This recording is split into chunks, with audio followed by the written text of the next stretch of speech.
வணக்கம். இலங்கையின் ஆய்வுச் செய்திகளுக்காக நான் ஹரிணி.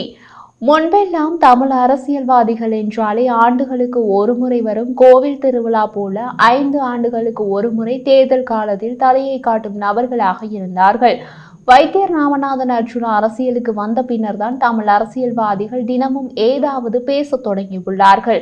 அரசியலும் பெரிதாக மாறிவிட்டது.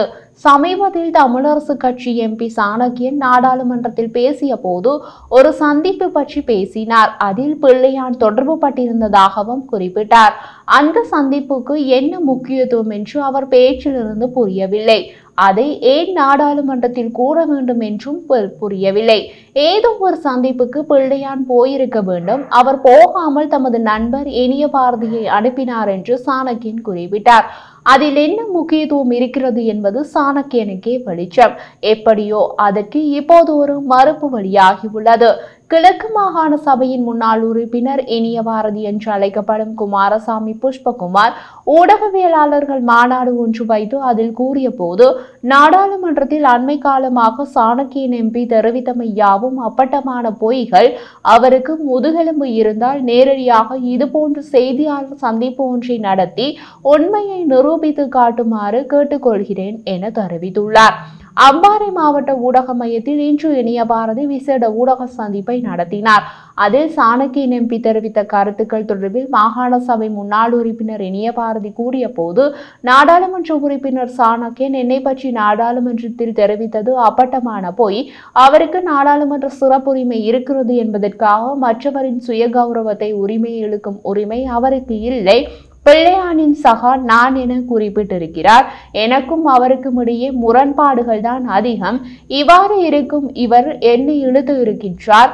அது மாத்திரமல்ல, நான் கொழும்பு ஹில்டன் ஹோட்டலுக்கு சென்றதாக பச்சை பொய் சொல்லியிருக்கிறார்.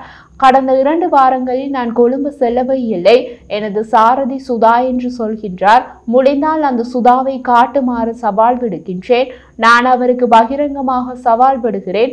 முதுகெலும்பு இருந்தால் நேரடியாக வந்து இவ்வாறு ஊடக மாநாட்டில் அவ்விடயத்தை நிரூபிக்கட்டும். நாடாளுமன்றத்தில் பச்சை பொய் சொல்லி மக்களை ஏமாற்றி வருகின்ற அவரின் இந்த சித்து விளையாட்டுகளை இனியாவது மக்கள் புரிந்து கொள்ள வேண்டும்.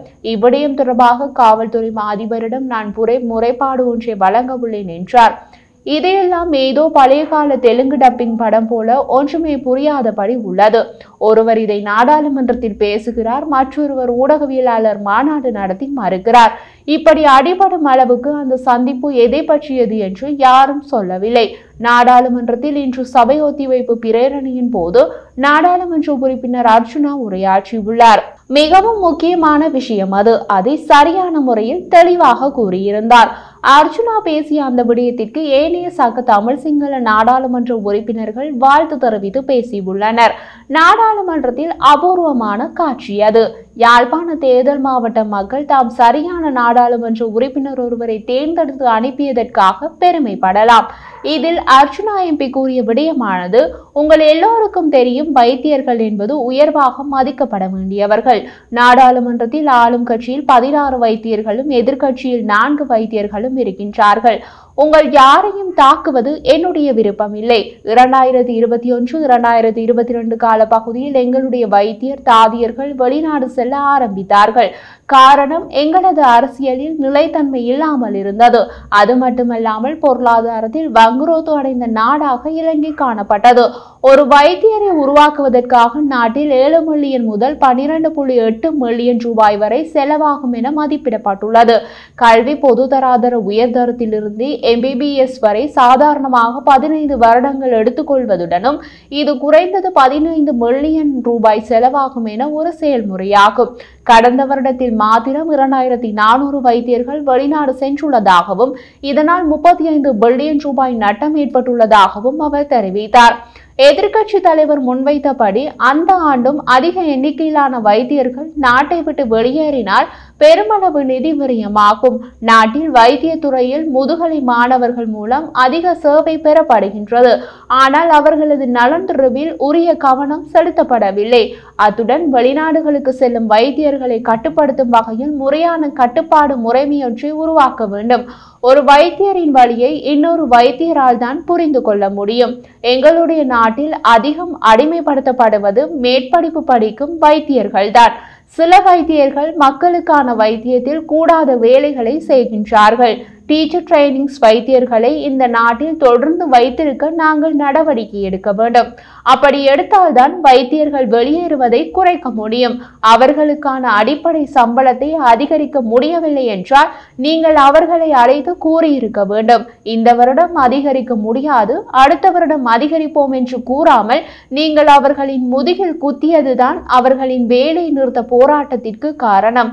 ஜனாதிபதி இதற்கான முடிவினை இந்த வரவு செலவு விவாதத்தின் முடிவில் கூறுவார் என்று நம்புகிறேன் என்று கூறினார்.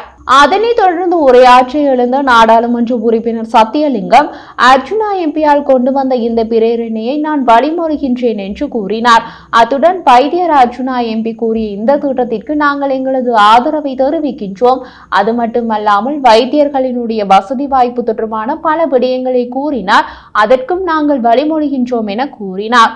அதனைத் தொடர்ந்து எழுந்த நாடாளுமன்ற உறுப்பினர் பவானந்த ராஜா, அர்ஜுனா இந்த விஷயம் பற்றி சபையில் பேசியது மிகவும் வரவேற்கத்தக்கது. இந்த விடயம் இதற்கு முதல் பல தடவைகள் முன்மொழியப்பட்டுள்ளது.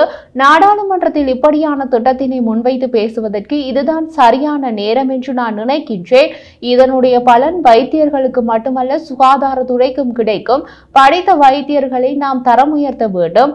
என்பிபி அரசாங்கம் வைத்தியர்கள் வெளியேறுவதை தடுக்க சிறந்த நடவடிக்கை எடுத்து தரும் என்று கூறி அர்ஜுனா எம்பியை பாராட்டியுள்ளார். அதனைத் தொடர்ந்து உரையாற்ற எழுந்த துரைராசா ரவிகரன் எம்பி, நானும் வைத்தியர் அர்ஜுனா முன்வைத்த சபை ஒத்திவைப்பு பிரேரணை திட்டத்தை வரவேற்கிறேன். அவர் கூறிய கருத்துக்களை ஏற்றுக்கொள்கிறேன். அவர் கூறிய இந்த விடயத்திற்கான வழியை ஏற்படுத்தி தருமாறு கோரிக்கையை முன்வைக்கிறேன் என்று அர்ஜுனாவின் திட்டத்திற்கு சார்பாக கதைத்துள்ளார். அடுத்ததாக எழுந்த நாடாளுமன்ற உறுப்பினர் வைத்தியர் ஜானக சேனாரத்ன, அர்ஜுனா எம்பி கொண்டு வந்த இந்த பிரேரணையானது முக்கியமானது என்று பாராட்டியுள்ளார். அத்தோடு இந்த மாதிரியான திட்டத்தினை கொண்டு வந்ததற்கு அர்ஜுனா அவர்களுக்கு நன்றி. வெளிநாட்டிற்கு சென்ற சிறப்பு வைத்தியர்கள் யாரும் இந்த நாட்டிற்கு திரும்பி வரக்கூடிய நிலை இல்லை என்றும் இது தொடர்பாக சுகாதார அமைச்சுடன் கதைத்து முடிவினை எடுப்போம் என்றும் கூறினார். அடுத்ததாக உரையாற்றிய வைத்தியர் அன்சேக விஜயமுனி அவர்கள், அர்ஜுனா எம்பி கொண்டு வந்த இந்த திட்டத்தினை வரவேற்கின்றேன். அரசாங்கம் என்ற ரீதியில் இந்த திட்டத்திற்கு நாங்கள் சிறந்த முடிவினை வழங்க வேண்டும். இப்படியான விடயத்தினை கொண்டு வந்ததற்கு அர்ஜுனாவிற்கு நான் நன்றி தெரிவித்துக் கொள்கிறேன் என்று கூறினார்.